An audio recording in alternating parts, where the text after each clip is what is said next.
Jumpa lagi Scan bersama Bung Firdaus Ilyas. Iya, berjumpa lagi kita, Bung Meldi Rendra. Percaturan di daerah Bung Firdaus saat-saat ini ya, menjelang bulan November, ini pertarungan sebenarnya sebuah pertarungan ya, pemanasan menjelang 2029 ya. Artinya pertarungan pilkada di daerah akan menentukan nantinya gimana warna di 2029. Jadi kalau kita lihat perkembangan di Jawa Timur misalnya, ya, pertarungan kelompok rivalitas di Pilpres ini kan muncul lagi ya di pertarungan di Pilkada gitu. Nanti dia kolaborasinya, dia ketemu siapanya, pengutupannya bagaimana ya. Ini akan kita lihat.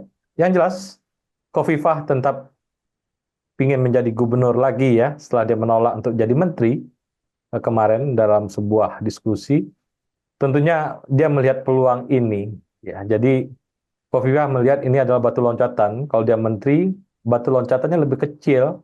Dia maju ke presiden atau wakil presiden 2029 dan pilihan gubernur ada pilihan yang lebih baik gitu Bung Firdaus untuk dia sebagai figur, sebagai pemimpin, sebagai leader, sebagai kader untuk pentas nasional, presiden atau wakil presiden ini akan lebih baik.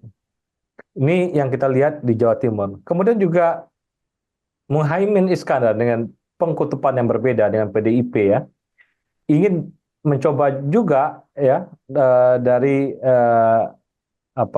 gelanggang ini mau dicoba juga oleh Muhaimin. Tentunya ini butuh ya, dia bisa maju sendiri juga bisa, tapi persekutuan dengan PDIP ini juga menarik ya kalau dia terjadi persekutuan. Bagaimanapun kemarin pemilihan presiden selain Jawa Tengah, Jawa Timur juga faktor kunci untuk menentukan presiden jadi apa tidak, gitu, Bung Firdaus.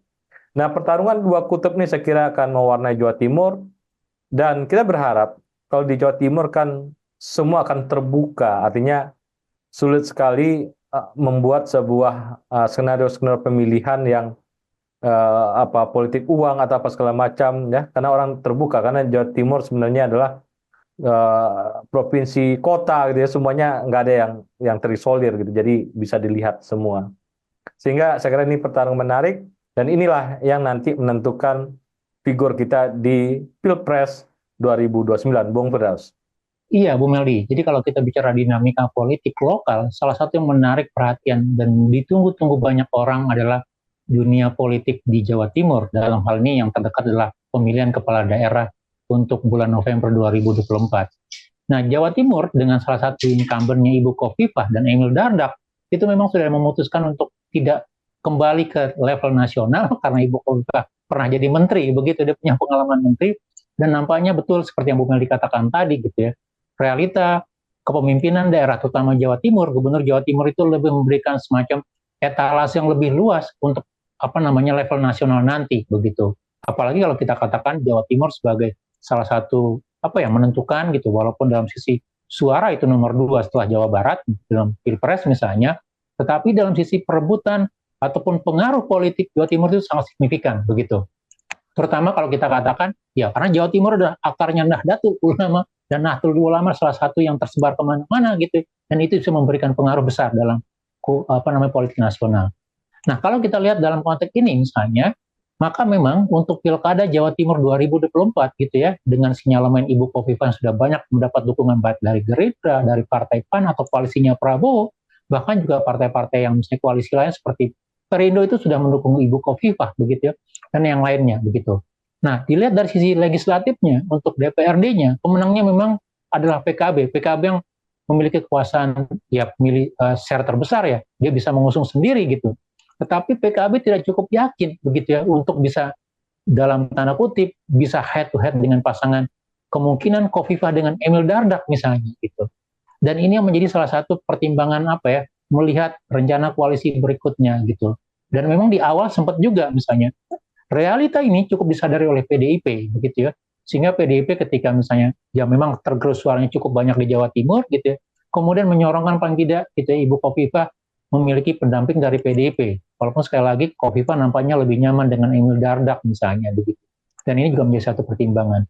Nah, skenario yang terjadi adalah apakah memang kemungkinan untuk kutub di Jawa Timur itu hanya muncul dua kutub calon gubernur gitu. Pas satu di sisi pasangan Khofifah dan Emil Dardak misalnya, kemungkinan besar gitu ya. Kemudian yang kedua dari sisi lawannya, entah itu PKB dengan PDIP atau pasangan yang lain gitu. Karena kita lihat sebagian besar koalisi Prabowo sudah mengendor dan memberikan semacam reward untuk partisipasi dan dukungan Khofifah untuk memenangkan Prabowo di Jawa Timur begitu. Sisanya mungkin akan bergabung dengan PKB dan plus PDIP misalnya, atau PKS kurang lebih begitu ya. Kira-kira siapa yang diusung? Dan saya pikir ini yang menjadi salah satu, kalau kita katakan misalnya, politik lokal Jawa Timur merupakan salah satu lokal politik yang banyak nanti diamati atau ditunggu-tunggu orang dalam rangka misalnya tidak hanya untuk dalam konteks misalnya pilkada, tetapi juga bagian dari investasi untuk persiapan pemilu presiden 5 tahun ke depan 2029, Bung Nelly. Ya, kita juga berkeinginan, Bung Firdaus, dalam sejarah politik nasional ini bisa jadi kuda hitam ya. Kaum independen, Bung Firdaus ya. Ya, dia masuk jalur independen dan dia walaupun selama ini dalam sejarah politik nasional pun daerah itu jalur independen itu nggak pernah menang ya. Saya belum pernah melihat independen itu menang. Nah, bisa jadi ini sebuah eksperimen yang harus dilakukan di Jawa Timur. Kalau ada sekelompok teman-teman civil society mengajukan dari jalur independen, ini saya kira menarik ya. Artinya dua kutub tadi dinetralisir oleh independen. Ya, walaupun kita belum punya punya catatan penting di kita, independen ini bisa menang apa tidak. Tapi dicoba saja gitu ya, independen. Nah, independen siapa figur yang paling kuat secara informal di Jawa Timur gitu ya?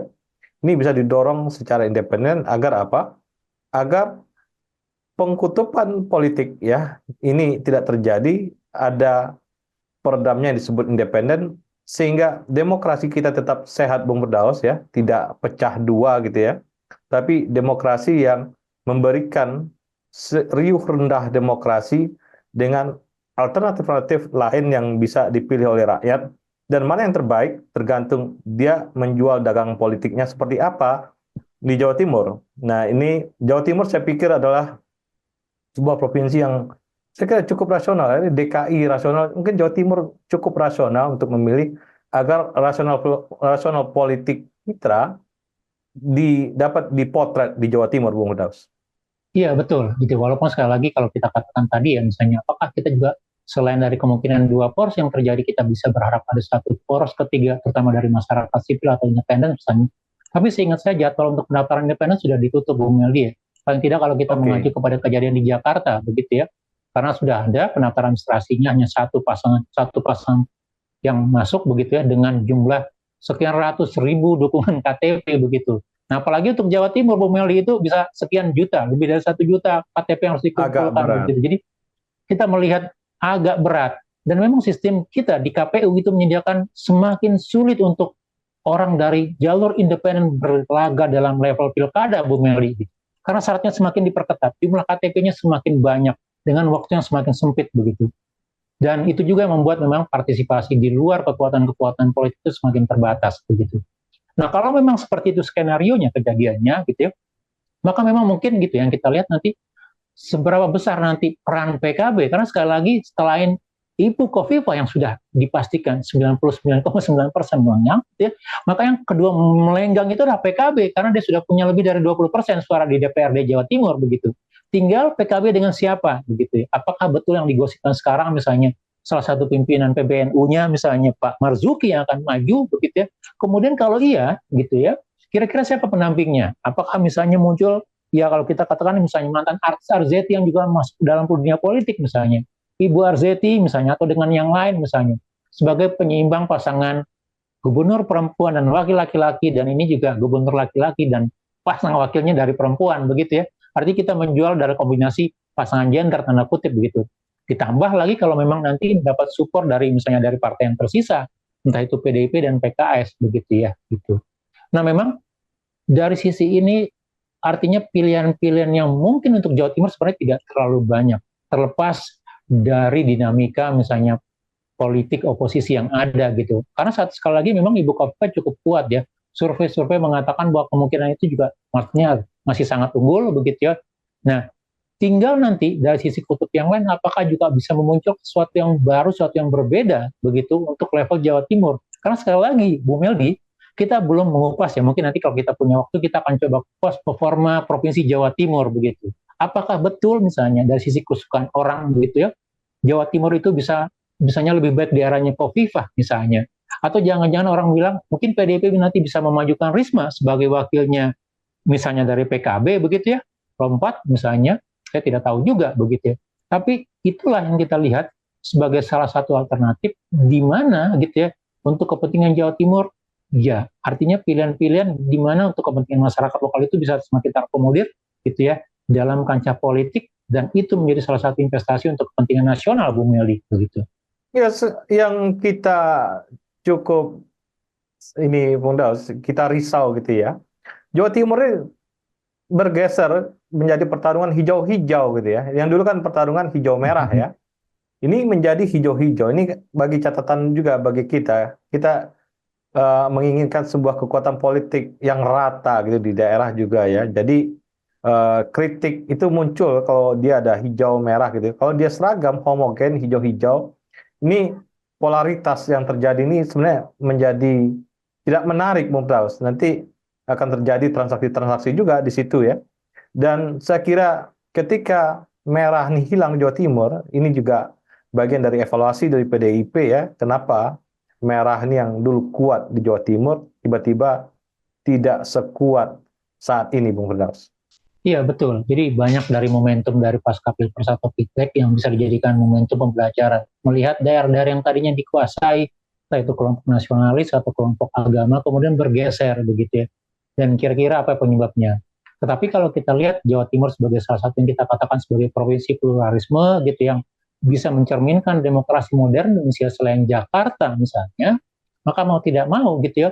Artinya alternatif politik, keberagaman politik itu harus tetap dijaga. Ide-ide tidak boleh dibuat satu singular saja, begitu ya. Harus ada alternatif lain, harus ada kritik-kritik lain, begitu. Artinya mau tidak mau, misalnya dalam ide-ide kebangsaan, ide-ide politik yang lebih besar, begitu ya. Pilihan-pilihan politik, beragam warna kepentingan politik harus bisa terakomodir, bisa hidup dalam secara sehat, gitu ya. Dan itu yang menurut saya juga menjadi salah satu keunggulan kenapa Pilkada Jawa Timur itu menarik, gitu. Karena satu sisi akar sosiologi baik itu budaya lokal atau keagamannya begitu kuat, tetapi dari sisi aroma kosmopolitannya juga cukup ada karena mereka dominasi pesisirnya sangat kuat, Bu Meldi, menurut saya. Dan itu yang membuat Jawa Timur itu menjadi lebih keras tanda kutip dalam penetrasi politik gitu. Dan itu menjadi satu modalitas yang harus dijaga. Nah, tinggal nanti dalam beberapa selang ke depan karena nanti pendaftarannya mulai dibuka bulan Agustus. Kira-kira siapa yang muncul untuk pilihan-pilihan menu kepuasan masyarakat Jawa Timur gitu ya, selain Ibu Khofifah begitu, dan pasangannya mungkin Emil Dardak gitu. Dan kita berharap menu-menu yang disediakan oleh partai politik adalah menu yang semakin sehat, yang semakin baik begitu untuk kepentingan dan kemajuan Jawa Timur, tidak stagnan rata-rata saja, tapi bisa lebih terakselerasi dan bisa lebih cepat lagi untuk kesejahteraan mereka, Bu Meldi. Terima kasih, Bung Firdaus. Sama-sama, Bu Meldi. Terima kasih banyak. Salam Indonesia bersih. Salam Indonesia bersih.